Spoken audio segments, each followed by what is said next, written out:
Alright, there we go. Alright. My screen. What's up, everybody? Starting streaming shit. Playing some CSGO. See how that goes, and then we'll probably play some Fallout 3. If fucking CSGO is being a cunt. If I can get my phone. There we go. Alright, let's fucking go. Oh shit, I got my coffee. How's everybody doing out there and shit? Yo, check it out. I fucking made a fucking scene. Oh, you can see fucking YouTube. I was pretty fucking stoked about that last night. Even though it's not that hard to do. But I thought it was cool. Now I can watch, like, have a YouTube video playing.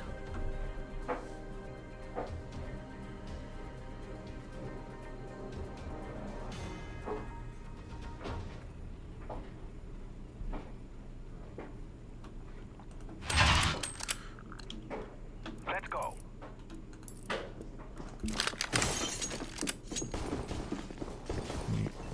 Okay. My cat.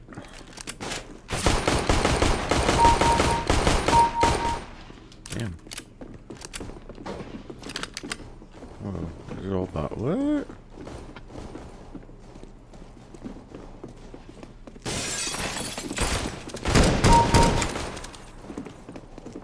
What? This is all fucking bots? No. No. Oh, it's deathmatch. That's why. That's why. Like, how the fuck?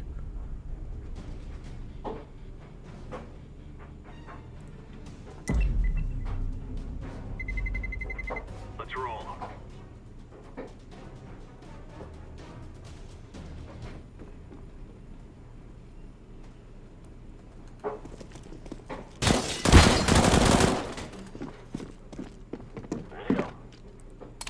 There's that many people on. Yeah, at least in this playlist. Oh. Ooh.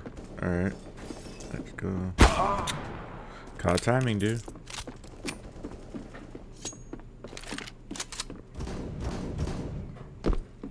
Decoy.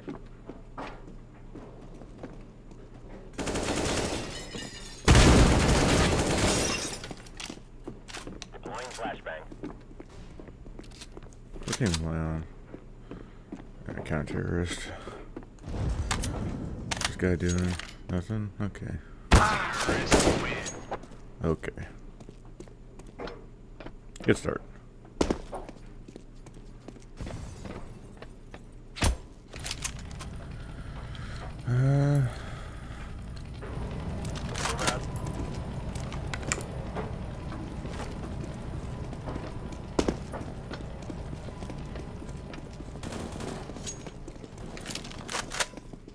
Grenade out.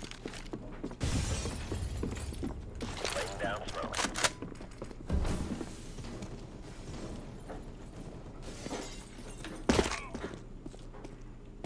Status.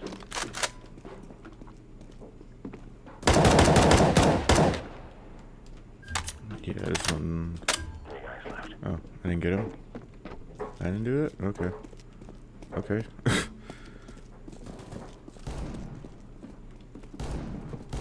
Guy right above. I'll go slow.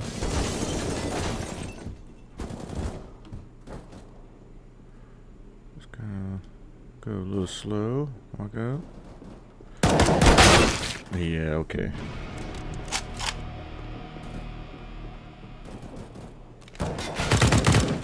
Jesus Christ. Alright.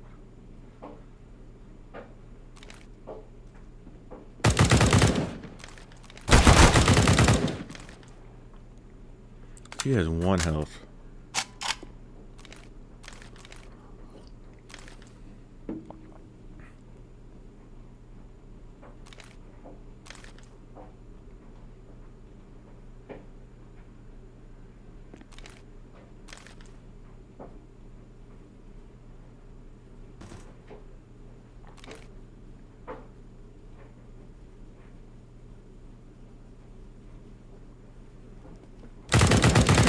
dude has 1 health.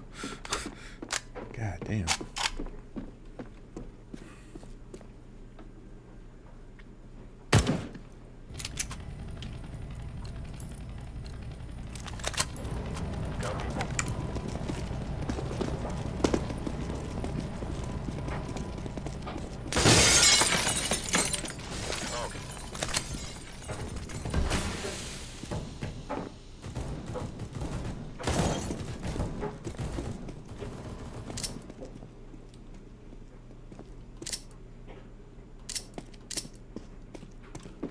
Report in.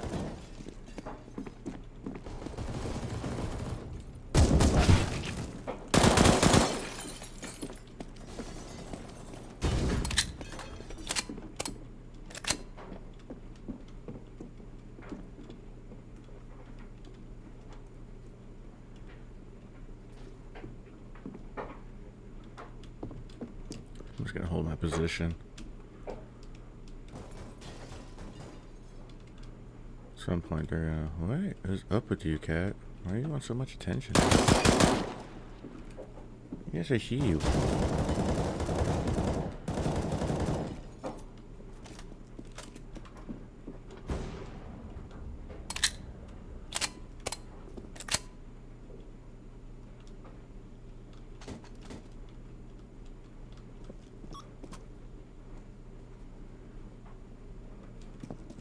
I need to go.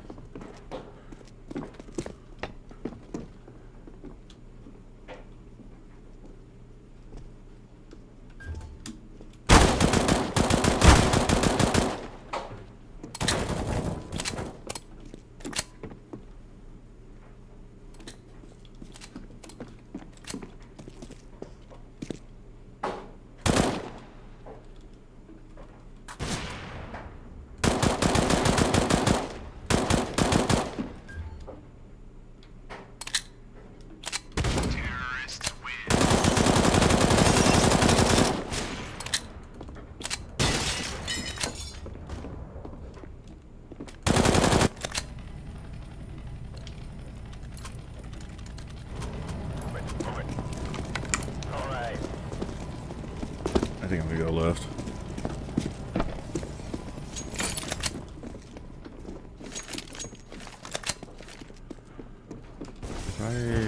If I do that right there, man, I can smell that fresh cut grass outside. Jesus. Fire in the hole.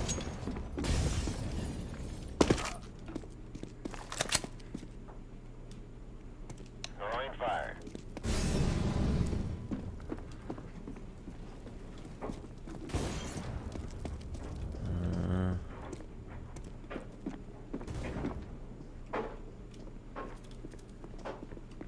There's a guy in there. The hostage is out. Dude, come on. The hostage is out.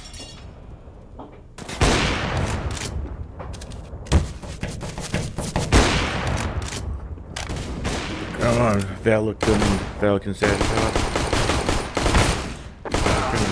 Fuck yeah. Let's fucking go. I wasn't rooting for him. I was like, come on, you die. Yeah, I was rooting for him to die, not, yeah. There you go. Let's go, let's go.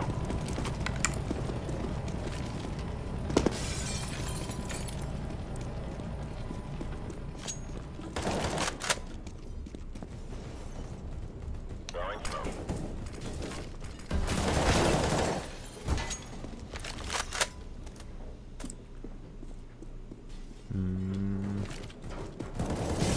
Laying down. Flashbang. Throwing fire. I think I need to go left. Yeah.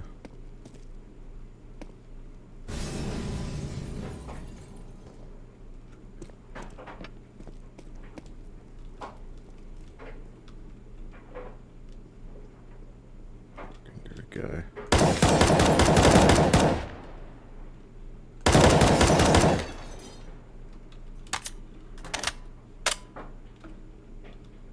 I think he's like up the stairwell.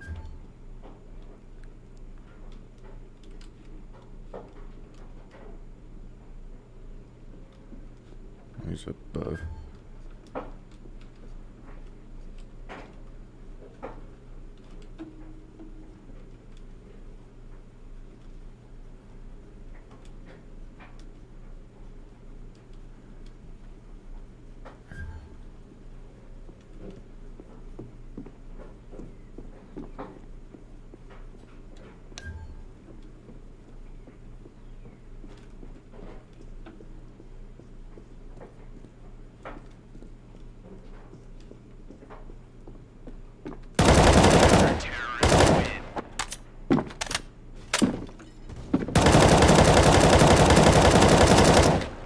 Hell yeah. That was a good clutch. Wasn't even a clutch, I guess, but, you know, whatever. Go, go, go. Oh. Molotov.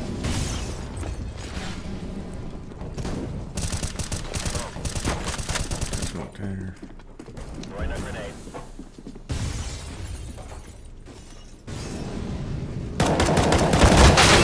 Okay. Light it up.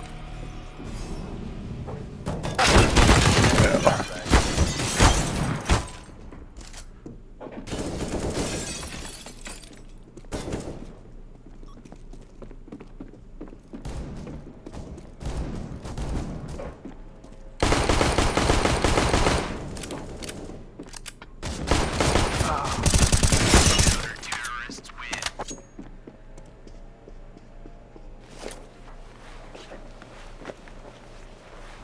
Hostile coming out.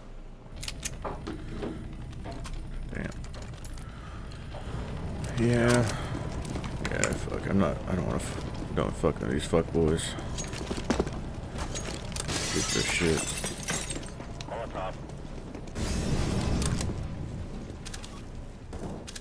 Laying down smoke.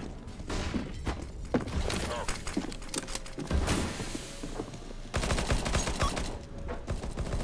Go push this way.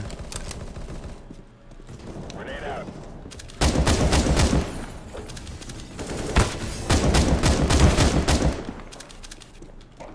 Dude, don't even try that shit with me, homeboy.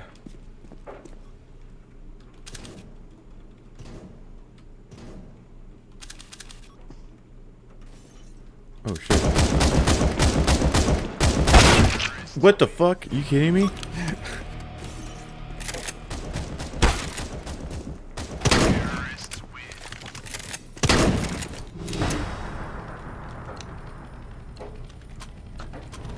Go, people. Nice.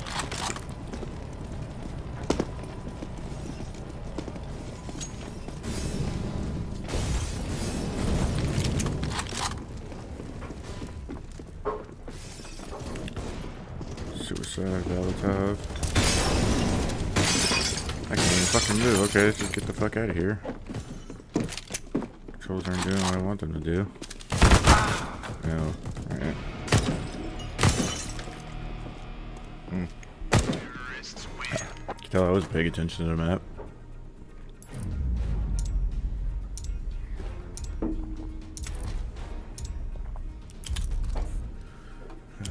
I do militia. I'm gonna go grab more coffee. Be right back.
Back. There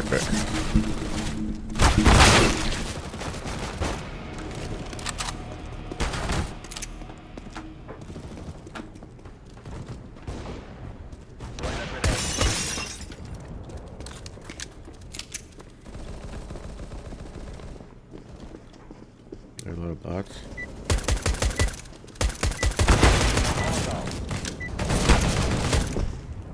Oh, I would've fucked you up, dude. Nice. Let's go. Warm up. Okay.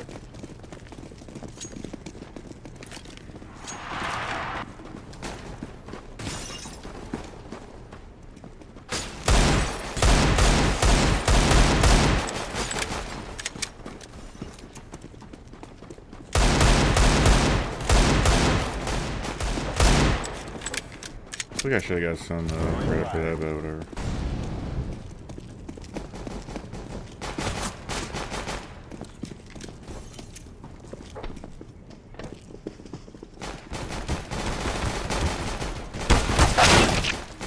Oh, damn. Okay.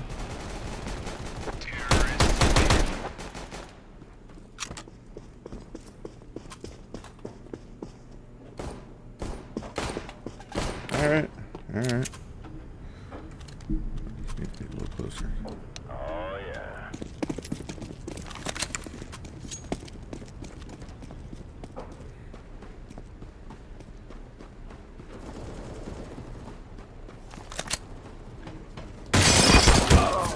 Okay.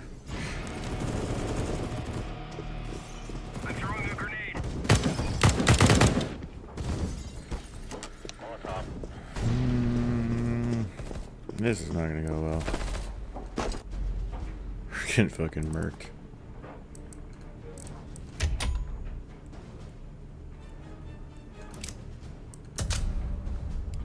Nope, different one.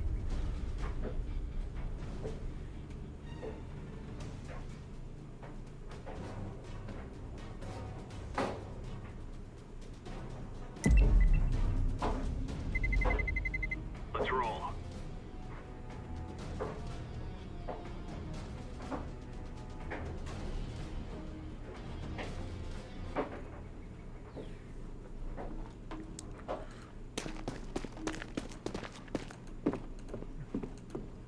What am I on?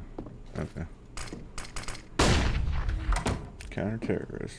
That's... yeah.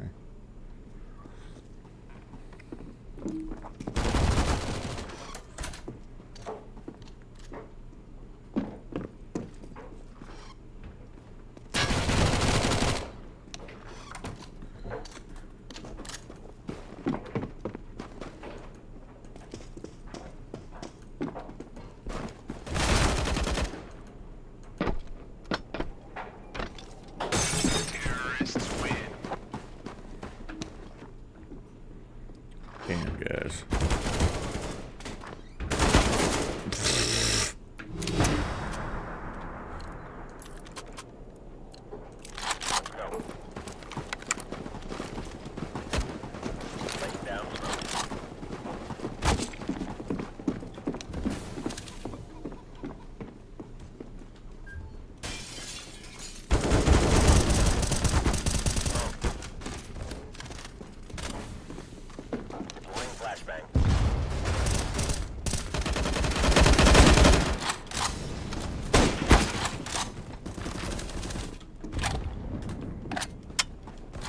Around.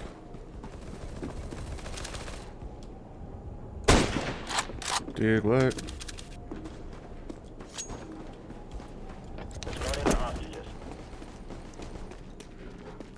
They must have had a lot of people quit or something. Or my team did, I mean.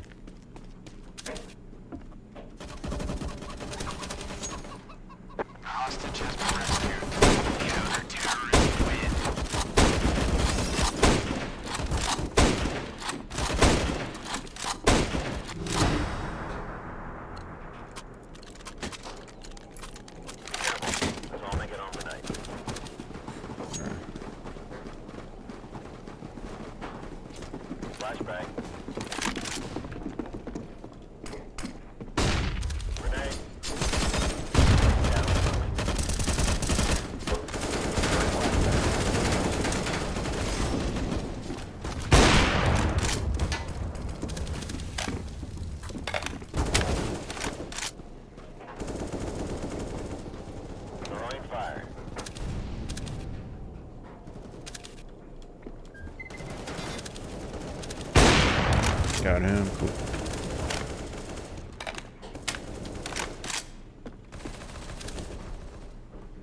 Hostage has been All right. rescued. Counter-terrorists win. Nice work.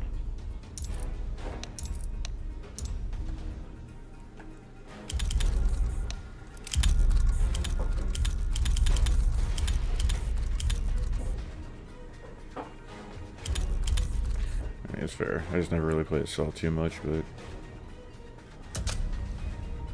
the Agency is definitely a better map.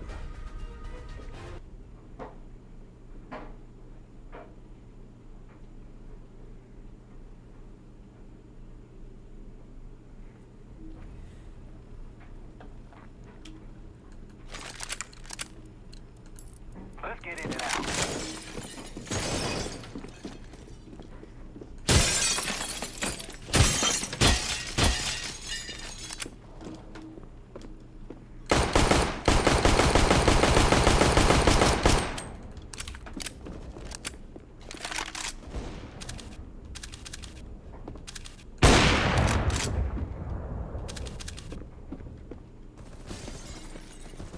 Put myself in. I need to go a little fucking hardcore.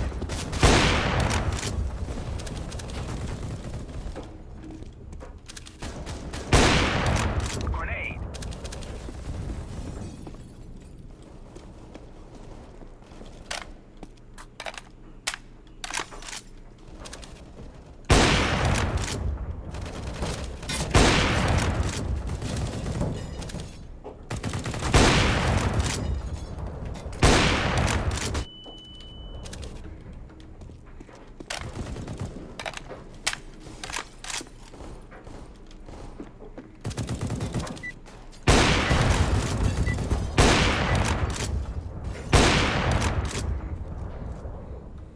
Start popping off there.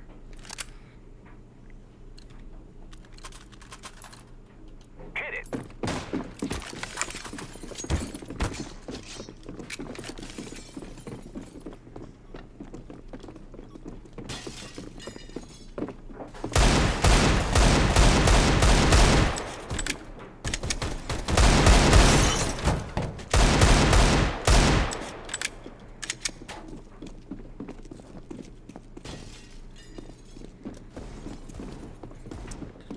We gotta rush. I'm gonna rush. I'm gonna push, be aggressive.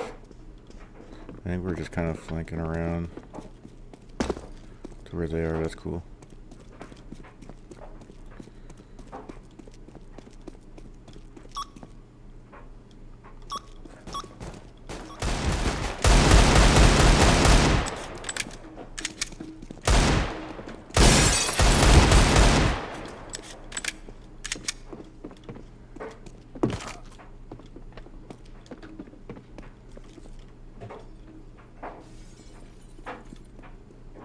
Hostage has been rescued.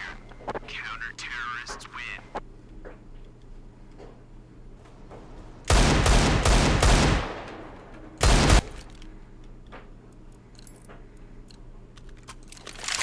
Go, go, go.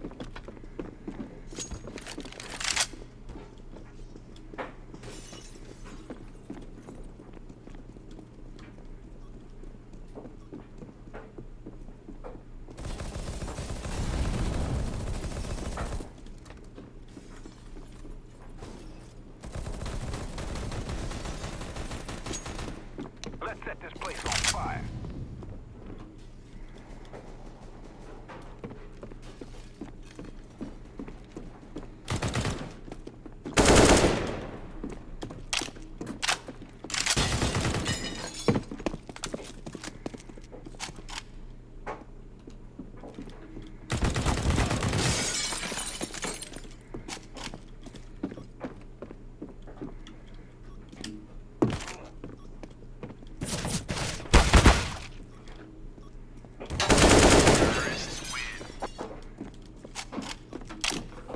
Hell yeah.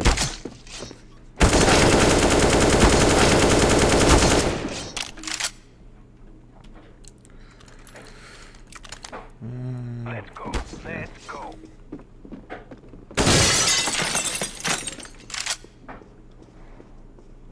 flashbang.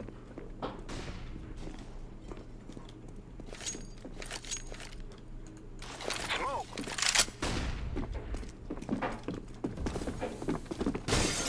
Oh, dude, you gotta protect this area. They're gonna come up here.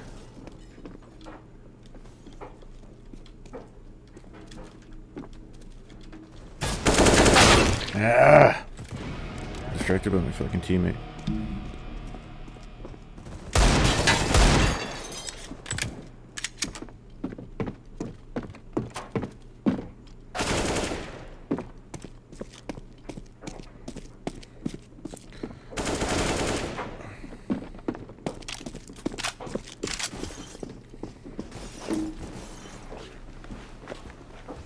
Counter-terrorists win.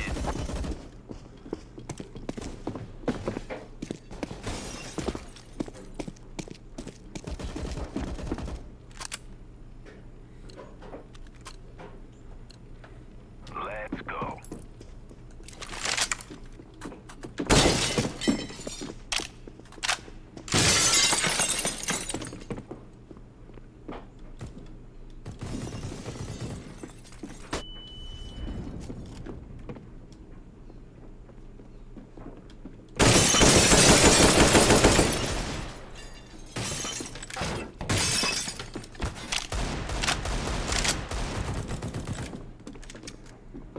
See if anybody comes this way.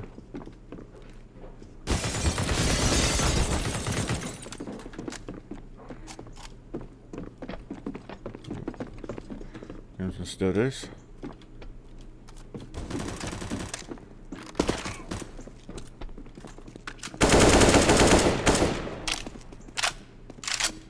Terrorists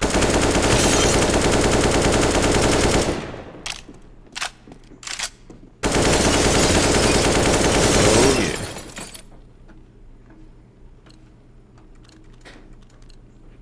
Let's go, people.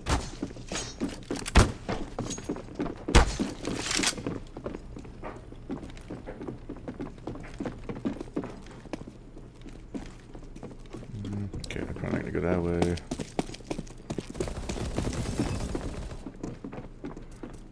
Guessing they're gonna be over here. No, because they threw a smoke. Okay, cool. So rush in.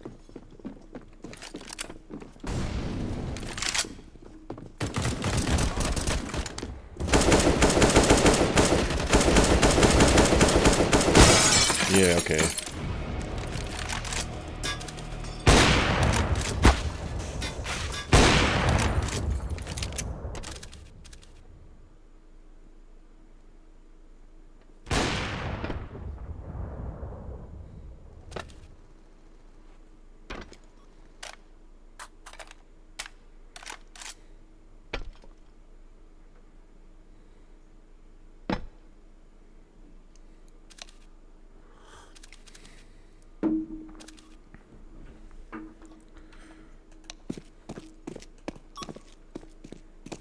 Bro, you dead.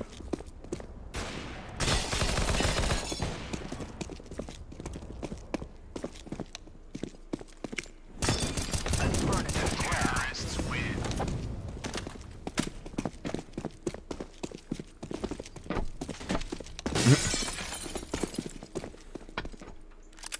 Yeah, man, you know how fucking unfair that would be if you could read each other's messages, Let's do this quick. even when you're dead.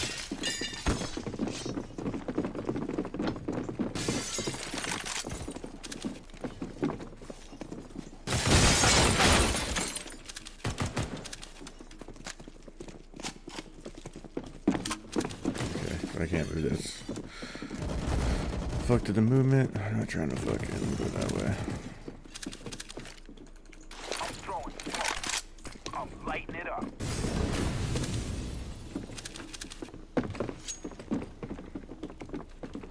Throwing fire.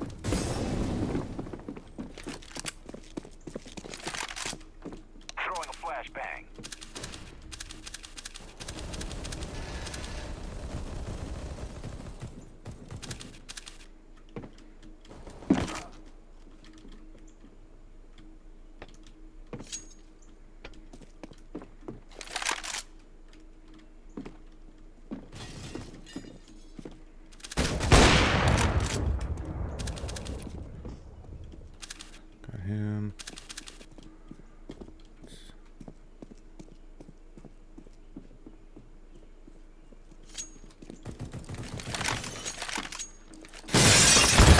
Oh shit!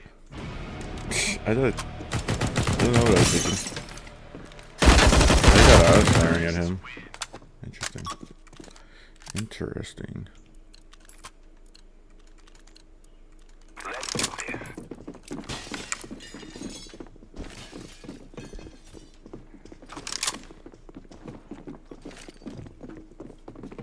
I'm laying down some smoke.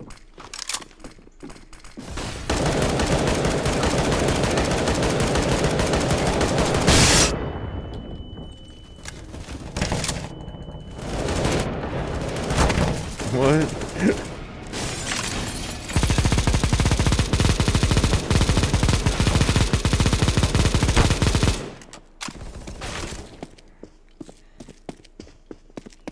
Flashbang.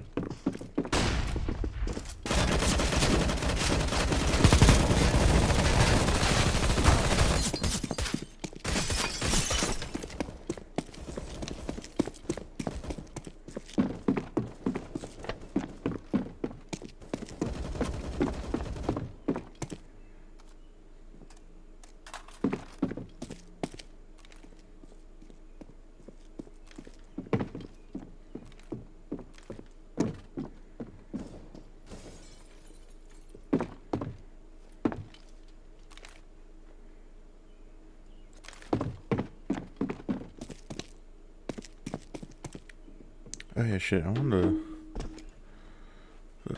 to listen to. I need to interact with it. The fuck?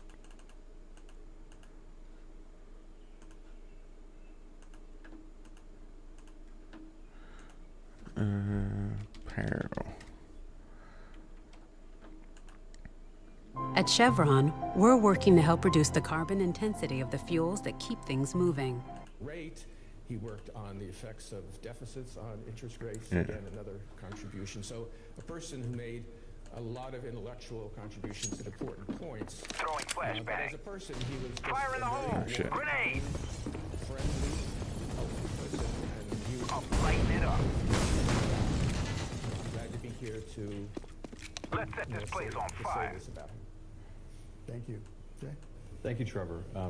So first of all, let me say this conference is a very fitting tribute to Tomas, and I'm really delighted and honored to be part of it. And let me add my thanks to those of us who made all this happen here today. So I first met Tomas when I joined the board as a governor in May 2012, almost exactly 11 years Fucked ago. up and got the Glock. And in preparing to join the board in the early years at the board, throwing a I grenade. Yeah, I'm done with Counter-Strike. Many people here at the board supported me in that process. Oh, Too many to name here, but I will say Tomas really stood out. And it was during the process of reading, the literature and discussing it that I really started to get to know him. He had this great ability to communicate complicated ideas. He obviously loved talking about economics, and his great enthusiasm and willingness to engage with me. It really impressed on me, that economics can make really big difference in people's lives. I mean, impressed capacity in 1933 that you had in 19... Oh, no, that's not what I want to do. Nope.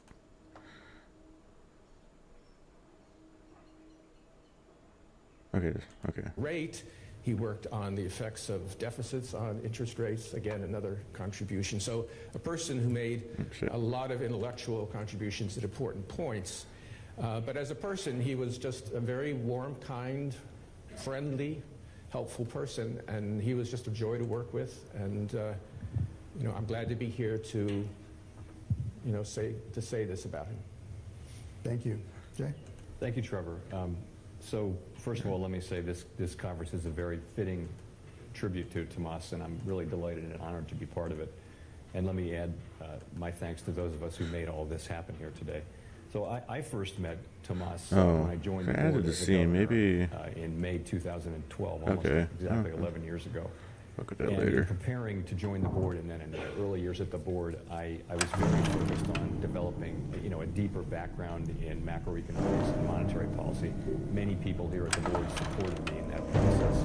Too many to name here, but I will say Tomas really stood out. It was during the process of reading, the literature and discussing it that I really started to get to know him.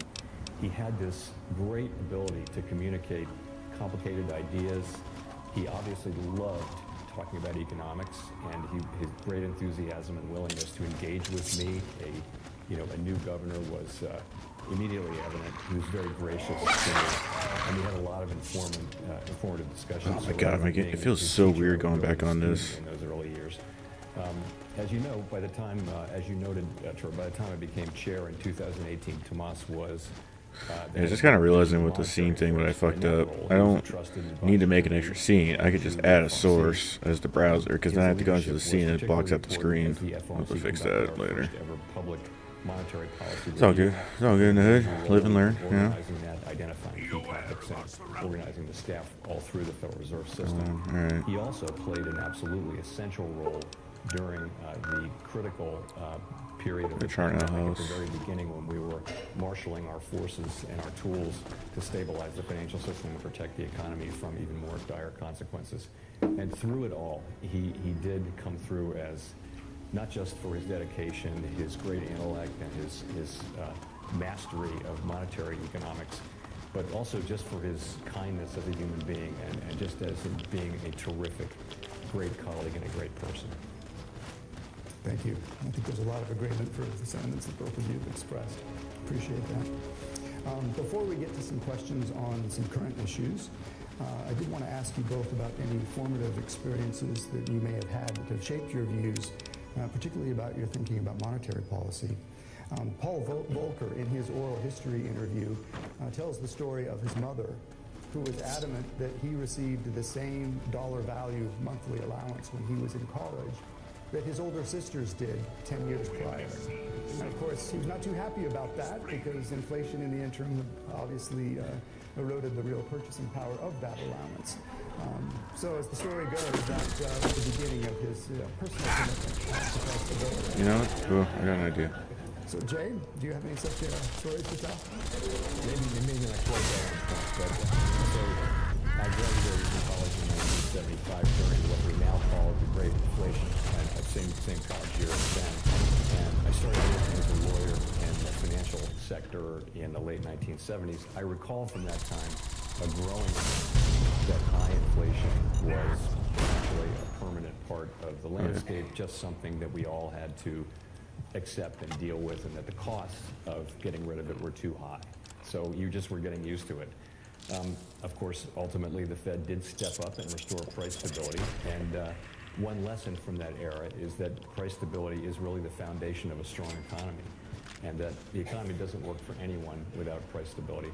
Another is true. That high inflation when we have high inflation, it is the responsibility and the obligation of the central bank to restore and sustain price stability. So today, while inflation isn't as high as it was when I was in college, it's nonetheless far above our 2% objective, and many people are currently experiencing high inflation for the first time in their lives. It's not a headline to say that they really don't like it. So we are very aware that high inflation imposes significant hardship as it reduces purchasing power, especially for those who are at the margins of the economy and living paycheck to paycheck and need to use all of their incoming income to pay for food, housing, and transportation, and other essentials. And that's why the committee is so strongly committed to returning to a 2%. Yeah, I guess we'll do evergreen mills. We think that failure to get inflation down would not only prolong the pain, but also increase, ultimately, the social costs of getting back to price stability, causing even greater harm to families and businesses. And we aim to avoid that by remaining steadfast in pursuit of our goals. Thank you. Dan. Well, I had mentors, Dale Jorgensen at Harvard and Stanley Fisher at MIT in particular, but I'm going to tell you about something that happened to me when I was 6 years old. I used to visit my grandparents in Charlotte, North Carolina during the summer, and I would sit on the front porch of their house and listen to my grandmother tell stories about her life. And she told about how she raised her family in Connecticut in the 1930s during the Great Depression. And it was a town that was specializing in Is this their shoe mics or something? I keep hearing like a manufacturing. bumping During the sound. Depression, a lot of the factories were shut down. And she told me that, I think so. it was a very hard time. A lot of the kids went to school in tattered shoes or maybe no shoes at all. And I said, Grandma, why would they do that? And she said, well, because their fathers lost their jobs. Why did they lose their jobs?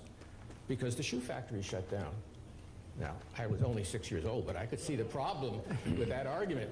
I said, well, why didn't they just open the shoe factories and make shoes for the children? And she said, it doesn't work that way. But I think it really was a puzzle to me that you had the same productive capacity in 1933 that you had in 1928. And in 1928, people were dancing the Charleston. In 1933, they were in breadlines. Go blow this fucking thing up. It really impressed on me, that economics can make a really big difference in people's lives. And monetary policy is like that. I mean, it's, as Jay, of course, and all of you know, that the decisions made in this building have a very strong and real effect on people's lives. Go. You guys have For fun. that reason, besides its intellectual fascination, it's worth studying and understanding. I should probably go back to point and look at it at some point. Thank you. I know that's certainly key motivation for many people in this room to be working so hard. Okay, let's now turn to some topics of more current interest. And I'd like to start with the nexus between the financial system and the macroeconomy. Both of you, during your tenures as chair, have faced very significant historic financial crises. Ben, obviously you confronted the global financial crisis, and Jay, the global pandemic. Those episodes were clearly acute, very vivid examples of the connections between the macroeconomy and the financial system, as well as, I think, a good illustration of the role of central banks in such episodes. But Ben, your research and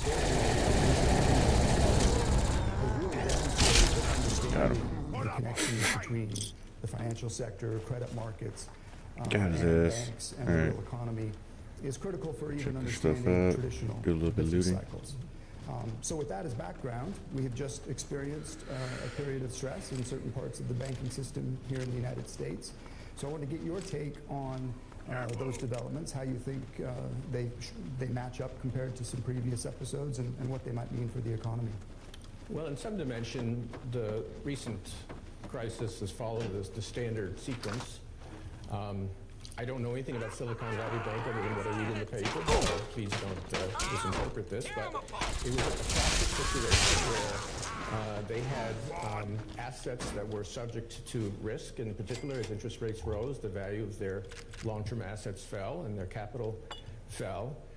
They had hoped to hedge that by their deposit franchise, where as interest rates rose and interest rates moved more slowly on deposits, that would partially compensate, but they were dealing with customers who were very social media savvy, and that dude's mic is so annoying. So after the mic. decline in capital, you had the second stage, which is runs, people taking out their money, which ultimately led to the collapse of the bank, despite, I may add, the good efforts of the Fed and the FDIC to provide liquidity and provide support for depositors. The third stage of a banking crisis is contagion, and people looked at other banks and said, oh, they look sort of vaguely like Silicon Valley Bank. They got the same number of letters in their name and all kinds of things like that, and that caused people to begin to remove deposits elsewhere. And finally, the reason this is important is that it ultimately affects credit conditions. And the Federal Reserve is, of course, looking at the effects of bank problems and other financial issues on the extension of credit and therefore on the real economy. So, in that respect, I think it's very similar to other crises. I think it's different from the global financial crisis in many ways, including its scale and scope, of course. But I would mention a couple of things, a couple of important differences. One is that the impaired asset in this case was U.S. Treasuries, which are very different assets in kind from subprime mortgages, in that U.S. Treasuries can always be valued accurately, and so there's not the uncertainty that was associated with subprime mortgages. And secondly, as the economy declines, if it does decline, U.S. Treasuries actually become more valuable rather than less valuable, and so there's kind of a counter-cyclical effect. So that's one very important difference, I think. And then the other worth mentioning, but very important, is that relative to, say, the GFC or the Great Depression, overall, borrowers are in much better shape, than they were in these previous episodes. And that makes a big difference, both in terms of the stability of the banks and also in terms of the impact on consumer spending and the economy in general. Where could we go even if we did? I guess the major reason that situation didn't get worse, and I think the contagion was very much contained, were the forceful actions, Jay, that you and the Federal Reserve took through the use of your liquidity tools, including the creation of the Bank Term Funding Program. However, in deploying these liquidity tools, that has come at, against this backdrop where the preeminent monetary policy concern is high inflation. And that's, of course, a little different from some of the earlier episodes, and has raised renewed discussions about the so-called separation principle, right? And so I wanted to ask you how you think about the use of financial stability tools and liquidity tools as opposed to more traditional monetary policy tools and how they fit together. It's an interesting question, but I want to start by saying, though, that the overall, the banks and the banking system are strong and resilient and well-positioned to deal with the challenges that we're facing in all of the future. So, as you pointed out, we do have separate tools: monetary policy to achieve our macroeconomic objectives, liquidity, supervisory, and regulatory tools to address financial stability issues. But I see an important distinction between separation. This is the separation principle: separation and independence. Our tools can have separate objectives, but their effects are often not entirely independent. So the tools are complementary almost all of the time because financial and macroeconomic stability are so deeply intertwined.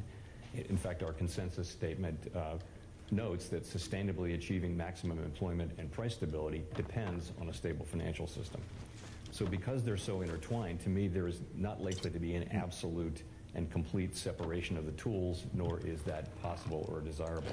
And I think as Ben's research and the global financial crisis demonstrated, financial stability affects macroeconomic stability and vice versa. We saw that clearly at the outset of the pandemic.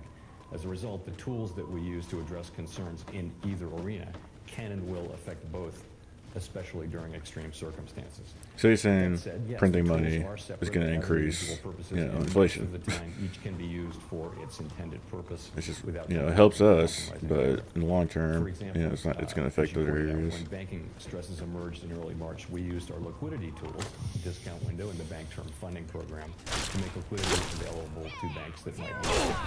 And that liquidity supported the stability of the financial system without restricting the use of our monetary policy tools to promote price stability. While the financial stability tools help to calm conditions in the banking sector, developments there, on the other hand, are contributing to tighter credit conditions and are likely to weigh on economic growth, hiring, and inflation. So as a result, our policy rate may not need to rise as much as it would have otherwise to achieve our goals. Of course, the extent of that is highly uncertain. Thank you. And of course, I think the effectiveness of those tools is reflected in the fact that the FOMC has actually raised interest rates twice since the emergence of the banking strains. Of course, the purpose of that is to confront the inflation issue, which brings us to our next topic. Oh my gosh, it's so annoying. In the pandemic and the aftermath, we've had many renewed discussions of the importance and classic textbook distinction of and demand shocks. And in particular, the particular challenges that supply shocks present to a central bank. And that's also raised a lot of questions in academia and in policy circles as to whether or not the inflation process post-pandemic is going to look quite different than prior. Jay, maybe we can start with you. A number of folks have argued that we are entering a new period where supply shocks will be more frequent. We'd love to hear your views on whether you think that's a possibility and what that might mean for central banks. So it's a great question, and it's one I think we'll be dealing with for quite a long time. And I'd say it's certainly possible that we'll see continued supply shocks. I also think it's just very hard to forecast that with any confidence. As Yogi Berra is thought to have said, Ben, you're the baseball expert. You can confirm or deny this, but it is difficult to make predictions, especially about the future. So I think that the best we can do at this stage is probably... He's not wrong, though. I think everybody tries to predict the economy, but it's just, you can't. Negative supply shocks. I will say that, though, that positive supply shocks related to globalization largely probably contributed significantly to the period of low inflation that either ended or was interrupted by the onset of the pandemic. And I'm thinking there of the vast increase in global labor supply, the development of efficient global supply chains, facilitated by technological advances and things like that. And I would say those positive supply shocks do not seem likely to be repeated. At the same time, the drivers of the current inflationary surge certainly included a sequence of large negative supply shocks to the global supply chain for goods, which also experienced a large and persistent shift in demand from services to goods, and also the supply of workers. On top of that, Russia's war against Ukraine brought further shocks to global supply chains, particularly supplies of energy and non-energy commodities. So we can't know how persistent those shocks will be or whether further negative supply shocks will come along. Will globalization be partially or fully halted or reversed? Will it resume again as the pandemic mercifully recedes into memory? We can't really know that now. But for policymakers, the bottom line is that central banks will continue to be responsible for providing price stability, and that will require us to navigate whatever additional supply shocks do occur. So as Tomas and Ben and their co-authors wrote in the inflation targeting book, what central banks can do is control inflation. And that is true over time, even in the presence of supply shocks, should they come. Ben, I'd love to hear your views on this. So unusual events which disrupt normal economic functioning often are followed by inflation. Examples are World War I, World War II, the Korean War, and now the pandemic. And the pandemic just makes it harder for policymakers to understand what's happening and to react appropriately. And in particular, the pandemic scrambled the labor market, made it harder to judge the state of the labor market. The opening led to a very extended rise in commodity prices, which was difficult to deal with. We had supply chain issues, which was pretty much a new thing, which was also a contributor to inflation. So there are many features of the pandemic that made this an unusual episode and a difficult episode to address. That being said, I think that, and I've done some research on this with Olivier Blanchard that we're presenting next week, the basic mechanisms, I think, are still the same. But you have a bunch of bad shocks, that's going to give you a problem. But the underlying mechanisms of supply shocks and tight labor markets and so on are really the same. So I think, I don't think it's been a major change in the underlying process of generating inflation, only a series of shocks related to the pandemic that gave us this episode. Going forward, I agree with Jay that we can't predict what new shocks new technologies out there that might make big changes in our economy. We've got green investment, things like that might affect the price and availability of fossil fuels, and so there are many things that we can't predict. But I think that broadly speaking that the inflation process has not changed, and it's one aspect of that, which is very good news, is that the Federal Reserve's credibility has helped keep inflation expectations, particularly longer-term inflation expectations, reasonably well anchored, which is always sort of the first step in getting control of inflation. You mentioned the role of labor market tightness in the inflation process. I think it's quite striking that right on the eve of the pandemic, the unemployment rate was around 3.5%, a 5-decade low. Yet at the same time, inflation was kind of struggling to get up to 2% on a sustained basis. Here we are in 2023. The unemployment rate is roughly at the same level as it was prior to the pandemic, but of course inflation is far above 2%. So in that context, should we be thinking about the relationship between slack in the labor market and inflation differently? Do we not have the right measures of slack? Is it with understanding what the net level of employment is? Or is slack really not key to understanding inflation in the first place? Ben, you want to take that one first? As I was talking about before, I think that the pandemic, to some extent, scrambled the usual signals from the labor market. And the Federal Reserve, over time, has begun to put more weight on things like the vacancy to unemployment ratio, which seems to give a better signal in a period of change when the labor market matching process is in change. than the unemployment rate. So there has been some scrambling of those signals. That being said, it's simply not true that, even in people who understood since Doesn't the Evergreen 70s Mills have a fucking that there's not a simple inverse relationship between inflation and Probably. unemployment. In particular, what can break that relationship is supply shocks. And so during the 70s, we didn't particularly have tight labor markets most of the time. We had high inflation, A, because we had oil price shocks, which the Fed did not respond to adequately, B, because inflation expectations were not well anchored, and there was a strong tendency for price increases to feed into wage increases, to feed into price increases. So because of the presence of supply shocks and inflation expectations dynamics, there's no reason why low unemployment and high inflation can't coexist. But the remedies might be, depending on the situation, might be somewhat different. Jay, how are you thinking about that? So I'm very much in agreement with that.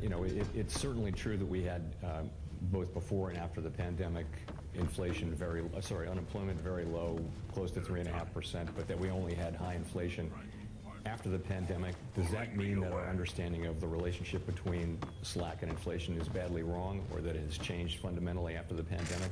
And my answer would be tentatively no to both of those questions. I think what really is different this time was the series of unexpected and persistent supply shocks that featured in the inflation process. I don't think labor market slack was a particularly important feature of inflation when it first spiked in spring of 2021. By contrast, I do think that labor market slack is likely to be an increasingly important factor in inflation going forward. In particular, inflation in non-housing services is showing signs of real persistent. In this highly diverse sector, labor costs are a high proportion of total costs, and that sector happens to account for more than half of the core PCE index. But all of this, the point is, all of this can be explained, I think, using our standard framework for understanding labor market slack. You could say it this way, that the natural rate of employment probably rose sharply as the pandemic severely disrupted the labor market. And the implication of that would be that an unemployment rate of, say, 4% indicated a much tighter labor market in 2021 than it did in 2018. And as Ben mentioned, of course, after the pandemic, we began looking at much more closely at alternative measures, particularly vacancies, but also quits, which have been signaling even greater tightness than the unemployment rate alone might have thought to have been signaled. I mean, to put some numbers on it, we at the end of 2018 and the end of 2021, we had 4% roughly unemployment in both cases. In 2018, the vacancies to unemployment ratio was 1-to-1 essentially. In 2021, it was 2-to-1. And that was a much better indicator, obviously, at that time of the simple standalone unemployment rate. Although, as I mentioned, you could also think of it as the natural rate being highly elevated. The other thing is, it may also be the case that the Phillips curve has steepened, meaning that inflation has returned, at least for now, to being more responsive to changes in the labor market slack. But the Phillips curve was once thought to be. Did I ever kill this behemoth down this road? Relationships in the economy, like the Phillips curve, evolve over time. So I would not characterize that as a problem for our understanding of inflation. Very good, thank you. Maybe we can pivot here to the topic of central bank communications. It's widely understood now that the better the public understands the conduct of monetary policy, the more effective it will be. But fostering that type of understanding really requires a lot of communications, and of course that can be hard. Both of you have been powerful advocates for advancing monetary policy communications, both with an eye toward making policy more effective, but also for the purposes of promoting transparency and accountability. Keep it on the level. Here to see the good Dan, doc. you've obviously played a critical role here, advancing the FOMC's communications, including the introduction of press conferences after FOMC meetings, the introduction of the summary of economic projections. So what changes over this period since the communication, say, revolution began, would you highlight as being some of the most effective, most important, and where do some remaining challenges exist? Well, let me talk about communication, because I think you need to understand that it serves multiple purposes. I mean, one of its purposes, the narrow purpose, is to try to align market expectations with the Fed's own thinking. I think that goes back to Alan Greenspan. If you go back to 1994, the first FOMC statement. I mean, since then, Give me a shout if you need. the Fed has tried at least to give some indication of what it's thinking and what it sees as the risks to the economy. But beyond that, you mentioned transparency and accountability. This is a powerful institution. It's very important that it be accountable to the Congress and to the public, and the best way to do that is explain what we think, what we're doing, Pleasure doing business. and how we're going to go about that. There's other reasons for communication. One I would talk about is feedback. We're having a conference here. If the Fed puts out the issues that it's concerned about, economists will write articles or tweet and respond to that. Or in the case of the Fed Listens program, maybe it would be more ordinary people who are explaining how monetary policy affects them. One final thing I would mention is diversity of views. Because the Fed has a consensus culture, and there are very few dissents normally, the outside perception is the Fed is subject to groupthink, which of course is possible, but with people talking about their own views and explaining why they see the economy as they do, it does, I think, at least to some extent, show that there is a range of opinion on the committee. In terms of tools, I guess I do feel proud about the press conferences, which I introduce 4 times a year after the Summary of Economic Projections, in which Chair Powell was taken through an art form. I think also, just the inflation target, the forecast that we released, and there's a cultural change, which some people don't like, but that is good. Where's the behemoth at? It used to be, if you look back at speeches in the Greenspan era, the president of the Federal Reserve Bank of Minneapolis, would talk about, harvests or something, wouldn't talk very much about the global or national economy. Now you have a lot of people talking about, the different aspects of the Federal Reserve's views. And again, that contributes to both market transparency and also to accountability to the local constituency and to the national constituency. There you go. So we, of course, have continued to push forward on the communications and transparency fronts. I think the broad Boom. thing is that transparency is especially important today. Polling data show that many important public and private institutions globally have struggled to retain the public's trust and support in recent years. Now, we're an institution that serves a critical public mission, but to be here and work here is to know that the particulars of what we do and how we do it are not generally top of mind for most people. And on top of that, we have a critical... Also, people can't accept that, like... independence in it. That, to me, means that we have a special... Goddamn, I just lost my train of to thought. explain ourselves clearly, what we do, why we do it. I also think a lot, too, like, and their elected representatives in Congress, people don't understand, too, a lot of so stuff that just we gets can propagated by earn other and people, deserve too. their trust It's not and actually support. what's going on, That's a because they don't critical understand what's task going, like, how the economy sustain works or something, our and democratic legitimacy. understands that, like, things have to happen. Period. Like, people come, like, people have getting way soft about, like, bad shit has to happen sometimes to get shit done. Like, it's not always going to be 100%. Like, if we want to get inflation down, you have to fucking tighten interest rates, which is going to fucking fuck up a lot of money borrowing and everything, through Ben's, which in turn is going to, like, trickle down. And looking to foster greater transparency and accountability. A couple of examples. We now do a press conference after every meeting, not just every other one. We have greatly expanded our congressional outreach to be certain that we hear directly from lawmakers on an ongoing basis, so that they have the information that they need to conduct appropriate oversight. As I mentioned, in 2019 and 20, we conducted a public review of our monetary policy framework, seeking input from a broad range of people and groups all around the country. We've also significantly expanded transparency beyond monetary policy. For example, we now publish semi-annual financial stability and supervision and regulation reports. Of course, there are always communication challenges, especially I find about communicating the uncertainty that attends our assessments of the economic conditions and the outlook.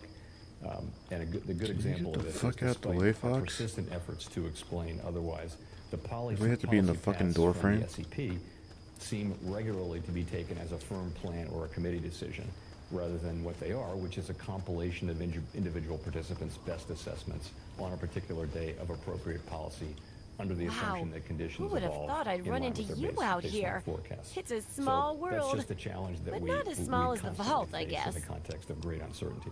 Despite that, I would say, though, that the Hey, summary of you're not the economic only one who projections can has get actually used been to the outdoors, very you know. useful during this The tightening whole vault's cycle doing as pretty markets well, have looked as if ahead you and care. priced in future rate hikes, long before they're actually implemented. I know, it's not Your fair. last point really, it really brings isn't. up the idea But of it's just the way it communications has as to being be. an effective I know policy Amata still tool. misses you. And I guess the key element of that is the use of forward guidance. Jay, in Oh, one I school will. of thought, They'll forward be glad guidance to is a hear tool from you. that is, Oh, should and really here. only be deployed when Have some fresh interest rates water are at from the the vault. effective lower I bound. guess it's And pretty so hard you to- can no longer provide accommodation by lowering rates further. Hey, cool, so you do thanks. so through communicating about the policy path in the future. But another school of thought, forward guidance should be just a regular part of communicating with the public to convey the committee's policy risky. intentions, even far away from the effective lower bound. Where do you come out in that debate? Well, I do think it depends on circumstances. I do think that forward guidance can be useful when policymakers have a materially different or clearer view of the likely path of policy than does the interested public. I would agree at the effective lower bound when we need to provide more stimulus by indicating an intent to keep policy accommodative longer than the public expects. There's a use case there.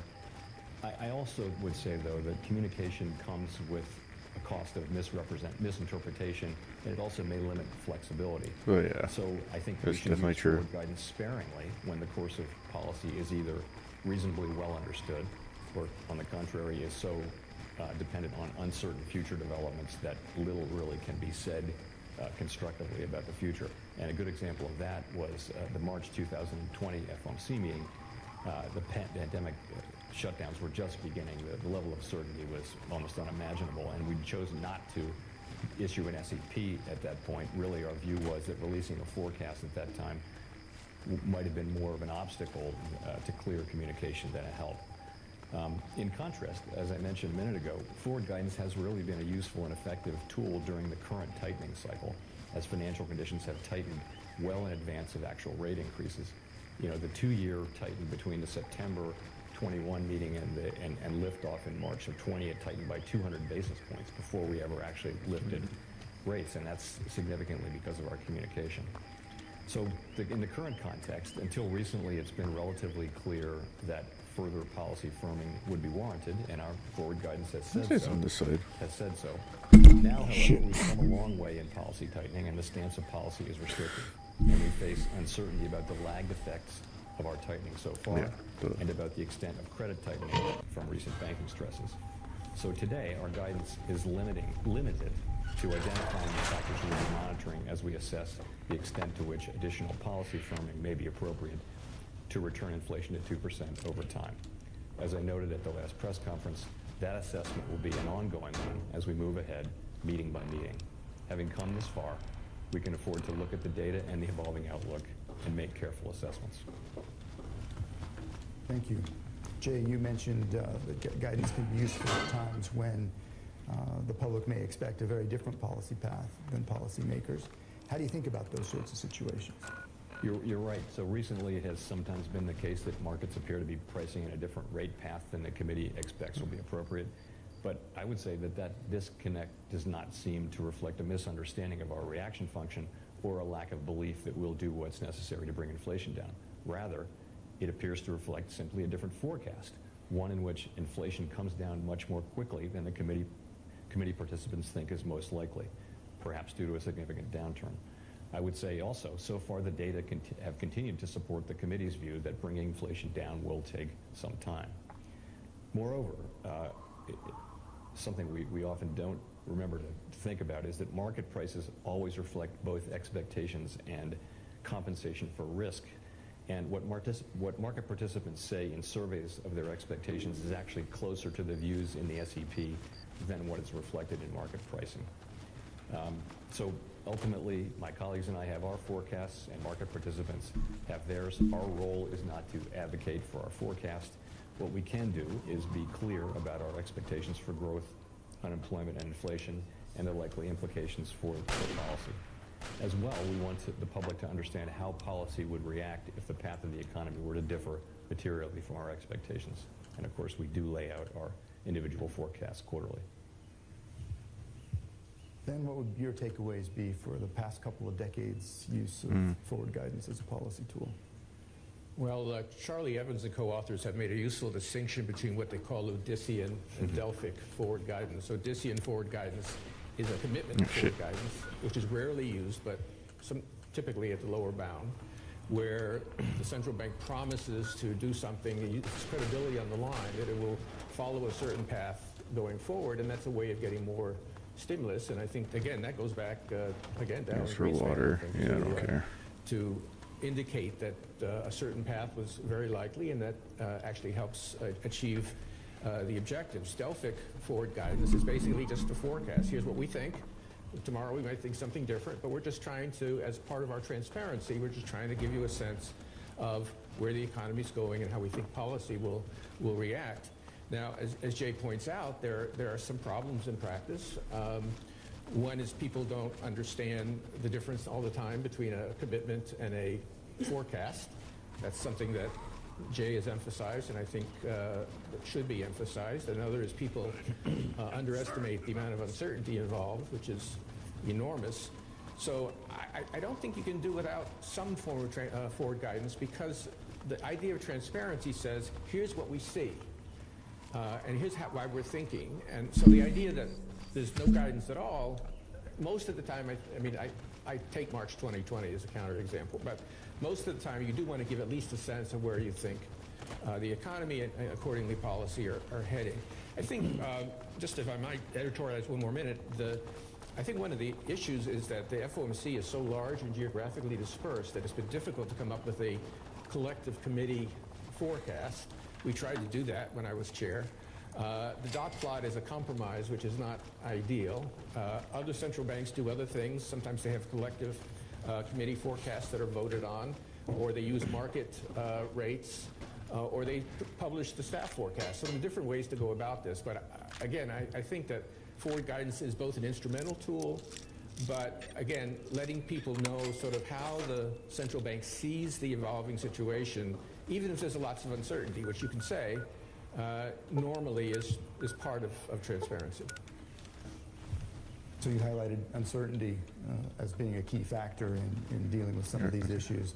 Obviously, uncertainty is a pervasive feature of monetary policy making, and often invokes, the so-called risk management approach to making monetary policy.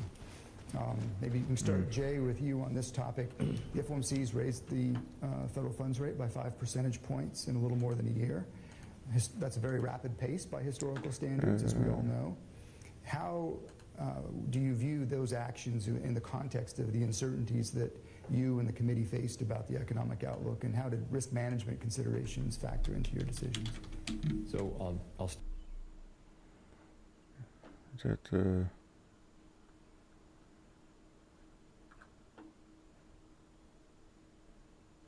yeah, if I can.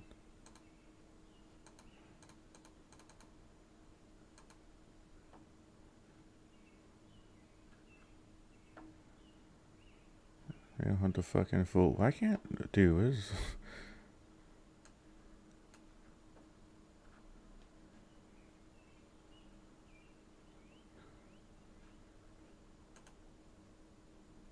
Huh, that's weird. So I can't interact. Try this 3-minute shower routine to quickly get rid of toenail fungus, itchy Ew. skin, and smelly feet. Look, I'm a big believer that people are more productive when they're in person, and really, man, the whole sort of work from home thing. It's like, I think it's. Look, there are some exceptions, but I kind of think that the whole notion of work from home is a bit like the the fake Marie Antoinette quote, "Let them eat cake." It's like really, you're going to work from home and you're going to make everyone else who made your car come work in the factory. You're going to make the people who make your food that gets delivered that they can't work from home. The people that come fix your house, they can't work from home, but you can. Does that seem morally right? That's messed up. You see it as a moral issue? Yes. I mean, I see it more as And just it's a productivity issue, but it's Yeah. also a moral issue. People should get off the goddamn moral high horse with the work from home bullshit. Because they're asking everyone else to not work from home while they do. And yet it's wrong. there's still pushback, by the way. It's still going on. This battle is still happening. I mean, leaders of organizations, and I speak to plenty of them, I want people back. I want people. Today?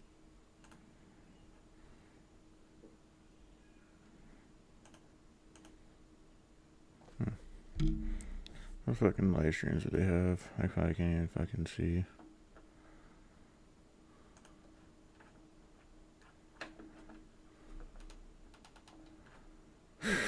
This is fucking dumb.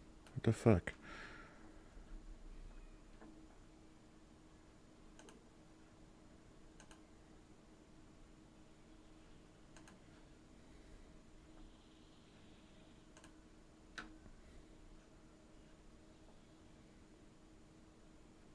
Yeah, check this out. So with that, we can go to ad hoc Check this out. questions from the audience. Check this out. Okay, definitely the person in the Optimus outfit with the red cowboy hat.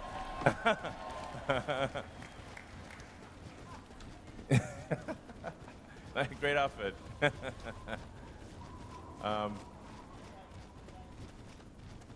Sure. We'll try to get through as many questions as possible. And, you hit me with your toughest questions. Fine.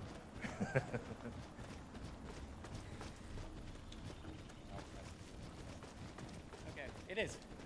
Hey, Dad, it's your son Optimus. Hey, kid. I wanted to. Do you see it more likely that you guys will have an RV first or a cyber camper?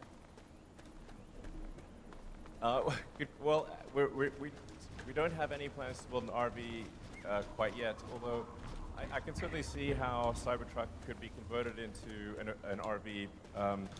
And we are adding a lot of sort of attach points to Cybertruck, so others can build things. Somebody can have a startup or other companies can build things that are attachments that enhance Cybertruck and turn it into a camper, essentially. So I think it'd be really cool to have all these like third-party.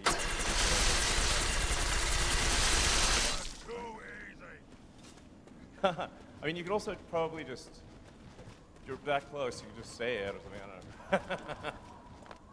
Actually, we'd like you guys to queue up behind us. So there's Okay. 3 mics. All right. Yeah, so Go just ahead and queue go up. on mic. Thank you. And try to make the question short so we can get through a lot of questions.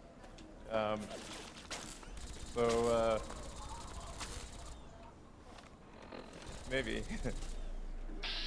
oh, you mean just like a Tesla team doing a podcast about Optimus? Oh yeah, sure. Let's go in here. Yeah, I wonder if maybe we could have a sort of like an addendum after the earnings call, which is like a 30 minutes podcast on Optimus or something, like for those who are interested. Okay, I think we'll do that. So, all right. Hey, Lon, thanks for doing this today. It's an awesome event. Thank you. Welcome. Thanks for coming. Hope you guys are having a good time. Yeah, having a great time. I'm pretty confident we have the funnest shareholders meeting by a long shot. Undoubtedly, yeah. It's amazing. So. So I'm really excited about a lot of things with Tesla. It's hard to pick a good question that is going to cover everything. But with the energy side of the business, I think it's hugely underrated. I mean, we've got tons of problems as blackout. Sure. How do you think we can incentivize people with solar, battery backup, and we've got the referral program that's been beefed up as well. So, what are your thoughts there? How we can get people on board? Yeah, actually, one of the challenges in California and a few other places is that in order to have Powerwall be like an uninterruptible power supply for the house, we have to actually have a switch that disconnects you from the utility. Otherwise, you just, send energy into the grid, and it doesn't do anything. That's actually been quite difficult with utilities, but I'd like to thank PG&E for recently helping us get approval for installing the backup switch for Powerwall in California so that people can have uninterrupted power in California. And we're working on that in every jurisdiction. So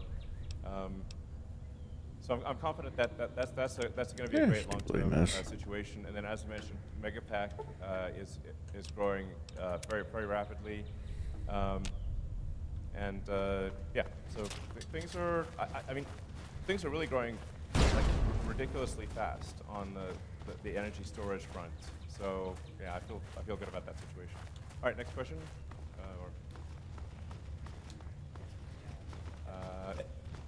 Hello, great. Hey, Elon, a lot of people have been wondering, how are you doing? I was wondering, what's up? How you doing? How you feeling? We saw you were partying in Cabo recently. So just what, me? Must have been someone else. Yeah, so how are you doing? Just human to human, how you doing? Well, I have to say, it's been a roller coaster situation.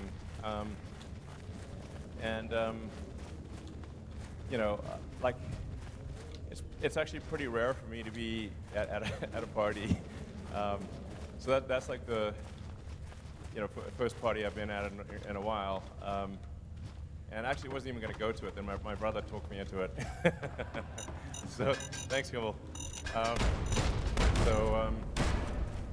Yeah, I have to say, like sometimes the work pain level is quite excruciating.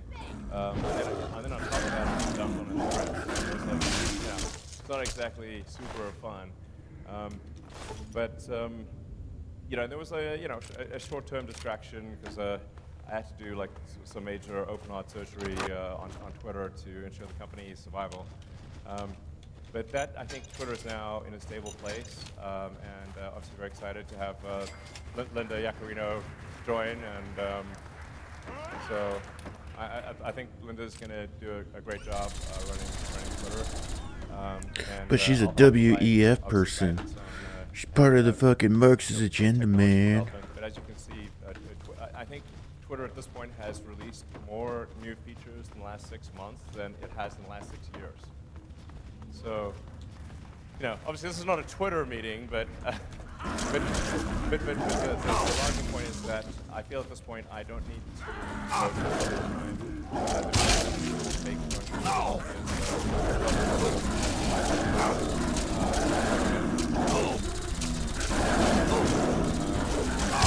Twitter apart from like there's like some macroeconomic things that we can't do anything about, overall I feel very good about the health of the companies, and I'm increasingly optimistic about the future. Thanks for asking. It's kind of you asking.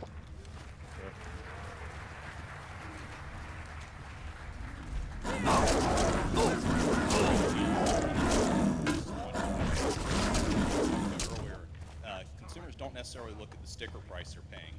All they're concerned about is monthly payment. Right. And one of the fundamental advantages of an EV is that it's substantially more durable. And so, would you guys ever consider stretching terms out to 10 years, especially in this rate environment, given the shape of the yield, extending the terms out that farther, you'd actually be capturing a lower cost of funds. Yeah, the important thing to appreciate is that, like, that the vast majority of the financing is from banks. So it's kind of whatever the banks are prepared to do. This year, I guess we'll do on the order of $100 billion of sales. And we don't have $100 billion in cash to finance that. So the vast majority of it has got to come from banks. So it's really the bank's choice of what they're willing to do. And it has been tricky with banks recently because, as I mentioned earlier, if you're a bank and you're not sure whether you're going to be alive or not, it's a pretty big distraction, and increasing your auto loan portfolio is very much a secondary priority. So it's just important to appreciate it's not up to Tesla, it's up to the banks. And there's not some easy solution where you can say have a so-called a captive financing arm, etc. Because you have to securitize those loans, and the market for securitizing them is weak. There is no. I wish there was an easy path, but there isn't. So, you know, I think it's important to remember that the economy moves in cycles, and we've had a very long period of upcycle. The next 12 months will be, I think, difficult for everyone. And I think, you know, when Berkshire Hathaway had their annual meeting, Warren and Charlie actually said, like, hey, this year, the Berkshire companies are going to make less money. And so, and you know, they're very well-run organizations. And I think that's yeah, but people are still going to be like, the government's trying to collapse the economy. It's also important to remember that, you know, there are good times. World Economic Forum, blah, blah, blah. So,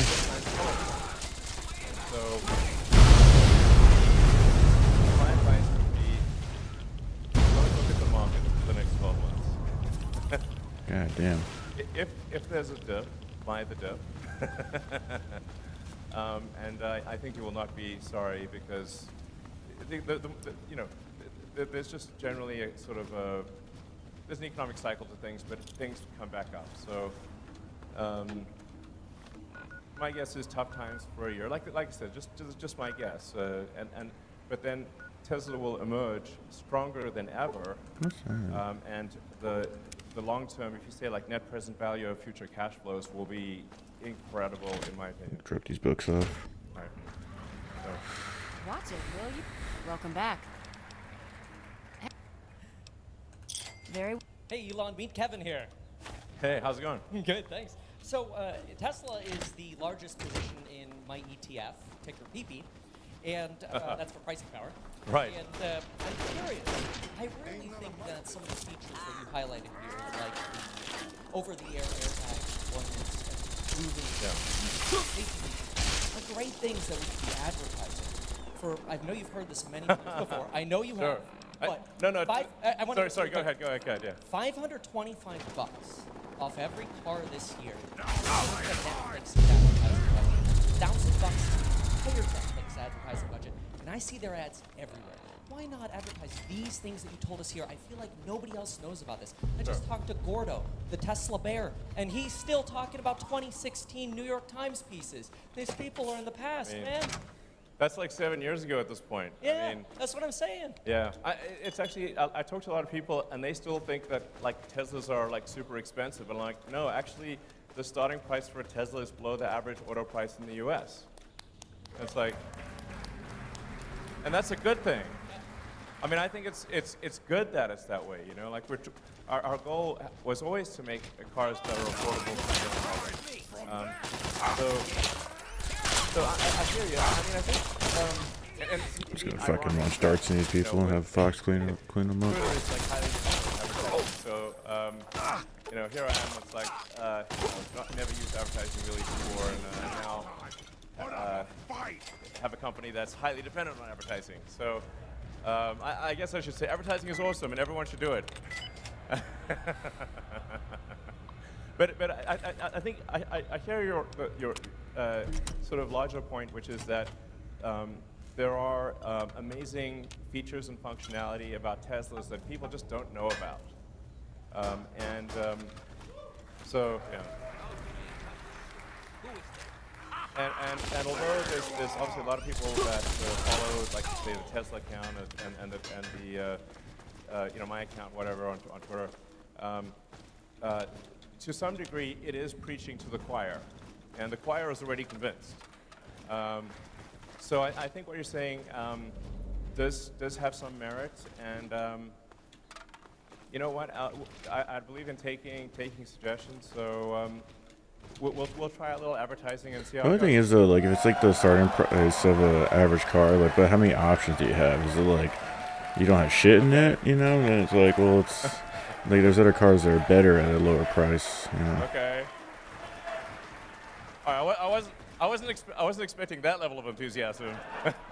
But okay, it sounds like our shareholders, if I read between the lines, subtle as it is, are saying we should probably do some advertising. Okay, very well. All right.